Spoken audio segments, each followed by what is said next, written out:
Guys welcome to my SO education formation channel में स्वागत है गाइज। तो खेद है कि 2 दिन वीडियो अपलोड नहीं कर पाए, बट आज लेकर के आए हैं बहुत ही महत्वपूर्ण टॉपिक जो कि UP TET, C TET, UGC NET, JRF, PGT assistant professor में हर बार एग्जाम में पूछे जाते हैं, या तो साइकोलॉजी हो या शिक्षा शास्त्र एजुकेशन हो, तो ये टॉपिक पेपर में पूछे ही जाते हैं। तो फ्रायड का मनोविश्लेषणवाद या मनोविश्लेषणात्मक सिद्धांत व्यक्तित्व विकास के संबंध में फ्रायड का सिद्धांत है, जो पर्सनालिटी डेवलपमेंट से रिलेटेड ये सिद्धांत है फ्रायड का। देखते हैं हमारी टॉपिक है, उस पर डिस्कस करेंगे कि फ्रायड के मनोविश्लेषणवादी सिद्धांत या फ्रायड के सिद्धांत व्यक्तित्व यानी पर्सनालिटी डेवलपमेंट के संबंध में फ्रायड ने जो है अपने विचार विश्लेषणवाद पर आधारित किया है। ठीक है, इसलिए विश्लेषणात्मक सिद्धांत के नाम से भी जाना जाता है इन्हें। उन्होंने जो अपने विचारों के आधार पर सिद्ध किया है कि मानव व्यक्तिगत जो है चेतन, अर्धचेतन और अवचेतन 3 प्रकार इसमें बताया गया है। नीचे चल के इंक्लूड करूंगी, वीडियो स्किप नहीं करिए, पूरा देखिए और शेयर करिए अधिक से अधिक। अगर न्यू है चैनल पे सब्सक्राइब करिए, बेल आइकन को प्रेस करिए ताकि कोई भी वीडियो बनाओ नोटिफिकेशन इजी से प्रोवाइड हो जाए। बिल्कुल वीडियो जो है फ्री ऑफ कॉस्ट मिलेगी। यदि आपकी क्यूरी रहेगी पीडीएफ की तो वो भी मैं टेलीग्राम ग्रुप से जोड़ने वाली हूँ, तो आपको मिल जाएगी। चलिए, अब इस पर यह निर्भर करता है कि ये 3 चेतन स्तर हैं। हमने ऑलरेडी बता दिए आपको कि चेतन स्तर कौन कौन से हैं: चेतना, अर्धचेतना, अचेतना। यही है, तीनों चेतना के जो है स्तर होते हैं। द्वितीय तथ्य के रूप में जो है व्यक्तिगत संगठन के लिए फ्रायड इदम, अहम और आत्म अहम का वर्णन करते हुए ये भी 3 मोस्ट है। तो आई होप कि आप इसको सेलेक्ट करके रखेंगे, यही मुख्य चीज़ है और यही 2 चीज़ों का हम डिस्क्रिप्टिव वर्णन करने वाले हैं। ठीक है, और आप बिल्कुल सेटअप करके माइंड में रखेंगे। तो देखते हैं इसमें, इसके द्वारा जो है मानव के जो है व्यक्ति का व्यवस्थित रूप प्रदर्शित होता है। फ्रायड के व्यक्तित्व संबंध में मुख्य बिंदु निम्नलिखित हैं इसके। नेक्स्ट आगे देखते हैं। फर्स्ट नंबर पे आप देखेंगे, यदि आपको व्यक्तित्व पर्सनालिटी की अर्थ डेफिनेशन चाहिए तो मैं अपनी वीडियो का लिंक दूंगी, जो कि हम बिल्कुल जो है डेफिनेशन का ट्रिक वाइज आपको डिफाइन की हूँ, तो आप उसे देख सकते हैं। या तो न्यू वीडियो आपको बना के ट्रिकली आप कमेंट करिए, ट्रिकली बना दूंगी। डेफिनेशन का लर्न करने में वेरी इजी हो जाएगा, जो कि हम ट्रिक बना चुके हैं पहले का। देखेंगे पहले नंबर पे सब व्यवहार अनुप्रेरित है, जो कि कुछ भी सब व्यवहार अनुप्रेरित है, जो कुछ भी व्यक्ति करता है उसे सब में अर्थ होता है, चाहे व्यक्ति स्वयं उस अर्थ के संबंध में चेतना रखता हो अथवा नहीं। अतएव प्रत्येक कार्य का कारण होता है और इसका इतिहास होता है, जो व्यक्ति के पूर्व अनुभवों में होता है। तो यदि चाहिए तो इस लिंक पे आप करेंगे तो आपको डिस्क्रिप्टिव डेफिनेशन भी मिल जाएंगे। चलिए देखते हैं सेकेंड नंबर पे कि सब मानव व्यवहार की सब मानव व्यवहार की मूल प्रत्यात्मक होती है।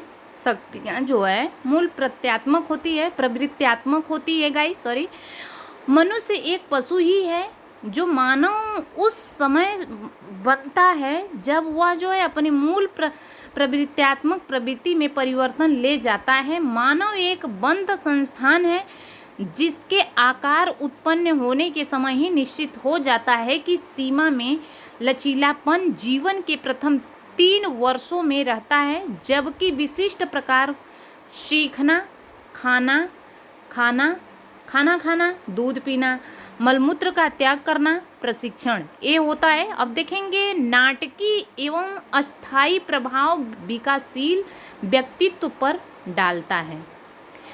बहुत ही महत्वपूर्ण चीज़ रहा है यहाँ पे। थर्ड नंबर पे आप ध्यान देंगे, कोशिश करेंगे समझने की। तो यहाँ पे व्यक्तित्व की स्ट्रक्चर कई प्रकार के होते हैं, मेनी टाइप्स स्ट्रक्चर्स एवं से व्यूज किए जाते हैं, इसमें विचार किए जाते हैं। अंतिम अनुमान के संबंध में 3 विचारों को गुड मान्यता प्राप्त कर गए हैं, जो पर्सनालिटी जो स्ट्रक्चर की चेतना एवं कामोइच्छा के विकास की जो है व्याख्या करते हुए हैं। और यही जो कामोइच्छा पर जो व्याख्या किया गया है वही चीज़ सबसे मोस्ट फैक्ट है। चलिए चेतना के बारे में हम इंक्लूड करते हैं गाइस। देखेंगे चेतना के कितने स्तर हैं? 3 है। चेतना के ही 3 स्तर है। पहले नंबर पे चेतना रखेंगे, सेकेंड है अर्ध चेतना और चेतना। अब देखेंगे फ्रायड का समाजीकरण का सिद्धांत क्या है। फ्रायड के समाजीकरण का सिद्धांत, तो यहाँ पे व्यक्तित्व संगठन 3 स्तर है चेतना के गाइस, 3 स्तर है, इदम, अहम और आत्म अहम। बहुत ही महत्वपूर्ण है, एक्सप्लेन करने वाले। एक मानसिक रूप से स्वस्थ व्यक्ति में जो है ये 3 स्तर मिलता है, एकीकृत तथा सामंजस्यपूर्ण संगठन बनाते हैं और व्यक्ति को जो है अपने जो है वातावरण इन्वायरमेंट में जो है सेटिस्फाइड, जैसे संतोषजनक समायोजन इन्वायरमेंट में जो है एडजस्टमेंट करने की योग्यता, एबिलिटी, कैपेसिटी बनाते हैं। यदि तीनों स्तर में संस्थान के सामंजस्यपूर्ण इकाई नहीं बनाते हैं तो कुसमायोजन हो जाता है। अब जो है हम देखते हैं कि इदम और अहम तथा आत्मअहम से क्या तात्पर्य है, आगे बढ़ते हैं। बिल्कुल देखेंगे, हर टॉपिक पे इंक्लूड करने वाली हूँ अलग अलग से। यदि आपको इसके जो है करेक्टराइज पर्सनालिटी आप इन हिंदी में चाहिए तो आप यहाँ पे साइट पे ही वीडियो में आप क्लिक करेंगे तो आप कहेंगे तो हम लिंक में डिस्क्रिप्शन दे देंगे, नहीं तो कोई कमेंट कोई क्वेरी नहीं रहेगी तो शांत होकर के एक वीडियो नॉर्मली से बना के अपलोड कर दिया जाएगा। इदम के बारे में देखेंगे कि यह वह स्तर है जिसमें वह सब होता है जो जन्मजात है और यह जो है मानव संरचना में निश्चित होता है। सब मानसिक शक्ति का स्रोत यही है। यह प्राणी को आराम की अवस्था में रखता है और यह सुख की खोज करता है और दुख से बचता है। यह नैतिकता, मूल्यों या तर्क से नियंत्रित नहीं होता है और यह तुरंत इच्छाओं की पूर्ति चाहता है। जिस पे इमेजिन किया और उसको चाहिए कि ये चीज़ हमें हो जाना चाहिए। इसकी शक्ति या जो तुरंतकालीन कार्यों में कामनाओं की जो है पूर्ति के ख्याल में व्यय होती है, अहम के अधिकार में आती है। अब देखते हैं, अहम को इंक्लूड करते हैं तो प्राणी की यथार्थता तथा प्रतिमाओं के विभेद करना चाहिए और ऐसा करने के लिए अहम इदम का जो है एक भाग है विशेष प्रकार से विकसित होता है और ईद तथा बाहरी संसार के बीच मध्य बन जाता है और अहम होता है तो इसका मुख्य कार्य ईद तथा आत्म अहम को नियंत्रित करने का होता है। ठीक है, अहम का जो है ईद और आत्म अहम को नियंत्रित करने का कार्य कौन करता है? अहम करता है तथा वातावरण इन्वायरमेंट में सामंजस्यपूर्ण संबंध बनाए रखना होता है। अहम अर्थात के सिद्धांत का अनुसरण करता है अर्थात सिद्धांत के अकॉर्डिंग बिहेवियर करने से तात्पर्य यह है कि व्यक्ति वास्तविक वस्तु की खोज अपनी जो है आवश्यकताओं की पूर्ति के लिए करता है। तनाव उस समय तक दूर नहीं होता है जब तक कि संतोषजनक जो है बिल्कुल संतुष्टि देने वाली वस्तु की खोज नहीं हो जाती। तो अब हम गाइस यहाँ पे अहम की ही चर्चा कर रहे हैं कि अहम आत्मअहम तथा वातावरण की ईदम आत्मअहम जो है वातावरण की आवश्यकताओं में ये दोनों की पूर्ति कौन करता है? अहम ही करता है। तो आवश्यकताओं की पूर्ति में सामंजस्य स्थापित करने की चेष्टा की करता है। इसलिए जो है अहम का विकास होना एक व्यक्ति के लिए जो है अत्यंत महत्वपूर्ण है।